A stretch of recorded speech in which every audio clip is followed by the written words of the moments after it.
As you get older, you realize there is less runway up ahead of you than behind you. Having IBM definitely requires a good forward-looking flight plan, knowing that your engine thrust isn't what it used to be. Requiring a power chair with an elevating seat might make your travel planning task more difficult because now in late stage 2, you require a power chair with an elevating seat to get to a standing or transfer position.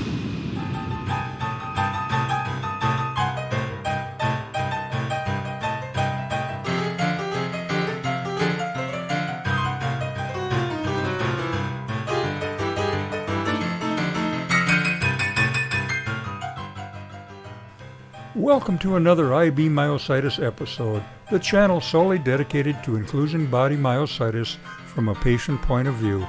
We would all like to schedule some travel time, but for many IBMers that's a thing of the past depending on your current condition. Although we keep wishing and sometimes hearing about how our government will make it easier for us power chair users to travel, their decision to be not energy independent, wanting aircraft companies to go green, and the resulting high cost of fuel are all driving airline companies to smaller, more fuel-efficient airplanes. And guess what? That result of eliminating our energy industry independence will result in smaller homes, smaller cars, and yes, smaller airplanes, all three which might be considered anti-power chair for anyone requiring a mobility transporter.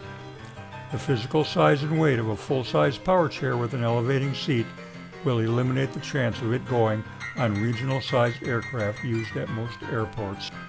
Unless you live close to a large metro area airport and flying direct to another large metro area airport, finding flights may become more difficult.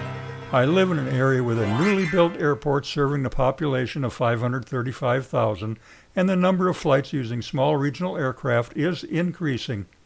For example, if I want to visit family in central Wisconsin from Wichita, my flight plan would include 1 or 2 intermediate stops, transfers, and layovers, with a final leg on an Embraer 175 aircraft. Regardless of which flight route I select, Chicago or Minneapolis, the Embraer 175 that has a size restriction for assistive devices will be on my final leg of the trip. And if accepted, my 448-pound power chair would require at least 3 strong baggage handlers to load and unload my chair. I'm not sure if the Central Wisconsin Airport ever have more than 2 baggage handlers available for any single flight. Chances of a dropped power chair increases at smaller airports, and if my power chair gets damaged, I could be indefinitely stranded. I suggest that anyone diagnosed with IBM take advantage of their travel opportunities in the early stages of this disease, while a travel-sized scooter might still be doable. There are several types of folding scooters that can be driven right up to the airplane's door where it can be folded and taken to the baggage compartment by baggage personnel.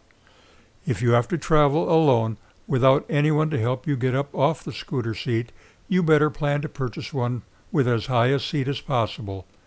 The folding travel scooters I've seen online have a seat height from 18 to 20 inches on most, but as high as 24 inches on a few. Before purchasing a foldable travel scooter, make sure you know at what height you will be able to stand up from and what height from floor to seat cushion top is on the one you're considering. Another dilemma that potential IBM travelers think about is how to stand up from an airliner's seat. Because I'm past my flying days because of my IBM stage, I'd like to simulate how I did it for the last 3 or 4 years when I still traveled the world. Since I don't have an aircraft at my disposal, let's have Gail simulate wanting to stand up from an aisle seat on an aircraft using my recliner. Yes, the same method can be used to get off your recliner if the power goes out and you are stranded on your lift chair. I always chose an aisle seat so I could get my legs swung over the aisle side armrest, thrust your body forward, or have someone pull you up until you are sitting on top of the armrest. Straighten your legs in the aisleway as you slide off the armrest onto your feet.